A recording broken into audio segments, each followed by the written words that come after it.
ผู้สาวทั้งเบื้องนั้นเอาย่องให้เนี่ยเอาเป็นเสียงเพลงบ้านพี่เมืองนอก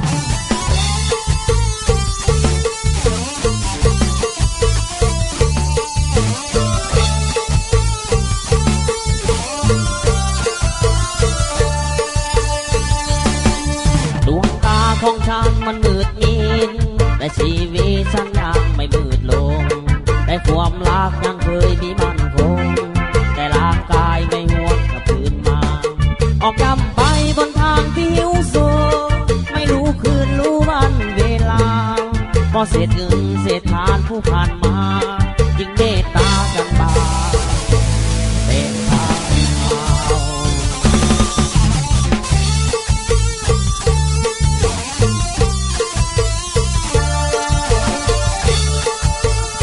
เอาขอเสียงกระเทยหน่อยเด้อ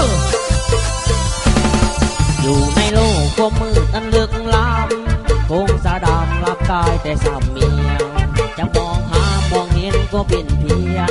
ในความฝันยังฉันลงตัวนอนพอตื่นมาฉันพบกับความหมายยังหายใจเนื้อตัวยังอาบอน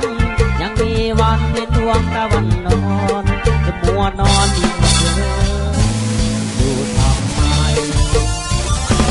ถึงมาเป็นรักที่พบท่านเองจอเที่ยวเล่นร้องเพลงแลกเศษเงินเองละกินละกินเป็นส่วนเงินจะนำเงินตัดโตรักษาดวงตา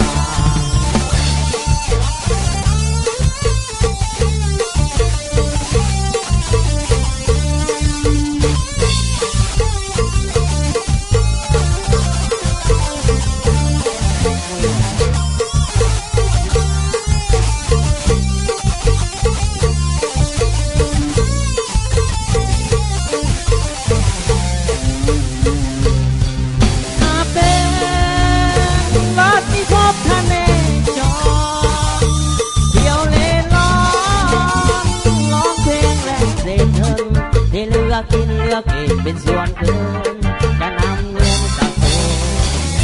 รักษาดวงตาหากฉันเป็นตัวแทนของมืดนี้พอสุดท้ายชีวิตที่เกิดมาเพื่อทดแทนทุกท่านที่เมตตาด้วยนำพาเสียงเพลงสู่ผู้ฟังเป็นบทเพลงโลกมืดและความหมายจะครูก้องร้องกายไม่หยุดยั้งใครจะว่าร้องเพลงให้คอยฟังฉันก็ยังมีคนที่เข้าใจใครจะว่าร้องเพลงให้คอยฟังฉันก็ยังมีคนที่เข้าใจใครจะว่าร้องเพลงให้คอยฟังฉันก็ยังมีคนที่เข้าใจเอาเจ้าย้องเอาจนไงงอกพุดนี่ถึกใจแห้งหลายก็สัตว์กระเทยอยู่ทางหน้าเวทีนี่ที่บางแป้งที่ไม่มาล้อใจใจว่าหันลิ้นเพียงลงหามาจากใจนักเธอไม่เคยไม่เคยฝันใจเลยสักทีจะกี่เดือนจะกี่ปีก็ยังมีเพียงแต่เธอสุดหัวใจขอให้ฟัง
ฝัน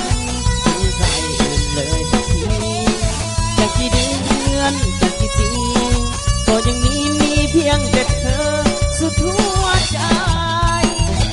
ขอให้ฟ้าเป็นพยานทุกถ้อยคำออกจากใจขอรักเธอจนหมดใจขอให้เธอเสือไปน้ำคำเธอเป็นคนเดียวยังไม่มีใครไม่ให้ลบเลยสัญญาหลับลองพูดจริงเชื่อนะน้องที่เบานี้แรงมาจากใจขอให้ฟ้าเป็นพยานทุกถ้อยคำออกจากข้างในขอรักเธอจนหมดใจขอให้เธอเชื่อในน้ำคำเธอเป็นคนเดียวยังไม่มีใครไม่ให้ลบเลยสัญญาหลับลองพูดจริงเชื่อนะน้องที่เบานี้แรงมาจากใจไม่หลอก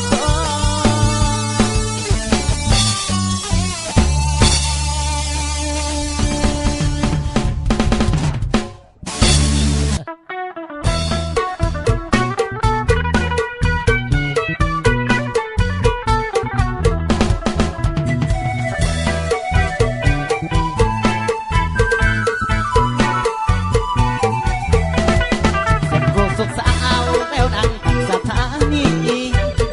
คนดีวันนี้น้องจะรายการภาษาเสียงเอาปล่อยคำจ้างแม่นว่าอ่านน้องกินน้ำตามมากับรายการสปอร์ตคนดีอยากเห็นอยากเห็นใบหน้ามีภาพออกมาเป็นตาน้องอ๋อฮิปดีเจ้าสาวในฝันสาวโกศกสถานีผู้บอกคนดีแฟนรายการสนใจอยากจะไปถามมีคู่ละบ่นะน้องมีคนขอจองหรือน้องยังวางเป่าเฝ้าแต่สื่อยังบอกผู้บ้านของเจ้าวันใดอายเหงาพออยากไปตามหาอยากไปเยี่ยมเขาเอาลงเมืองส่วนตัวยามกลัวบ่เบิ่งหน้าอายนี้บ่ว่าที่เว้าก็ดีปากก็ว่าอ่านแต่ใจน้องนั้นจะแลดำปานอีกผ่านไปเสียงโคศกสาวแววดังตั้งสถานีโอ้น้องคนนี้จงอยู่ถึงจับรายการผู้ชายคนหนึ่งเขาติดตามน้องทุกวัน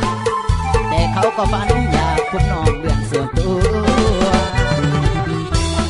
บ่เห็นหน้าได้ฟังเสียงก็พออยู่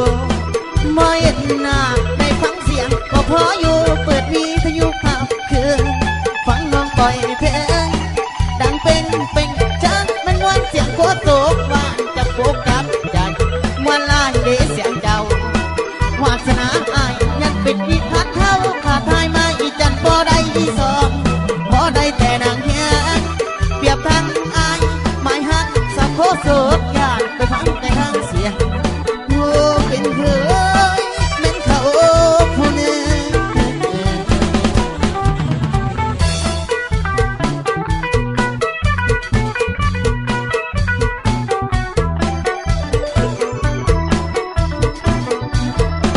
บ่เห็นหน้าได้ฟังเสียงก็พออยู่บ่เห็นหน้าได้ฟังเสียงก็พออยู่เปิดวิทยุภาพคืนฟังน้องปล่อยเพลงดังเป็นจังเป็นวันเสียงโคตรโศกหวานจะโฟกัสใจมวนลายเดเสียงเจ้าวาสนาอายยังปิดอีกพัดเท่าขาดทายไม่กันบ่ได้ที่สองพอได้แต่นางแหงเปรียบดังอายไม่หักสาวโคตรโศกอยากไปฟังแต่ทางเสียงโอ้เป็นเคยแม่นเขา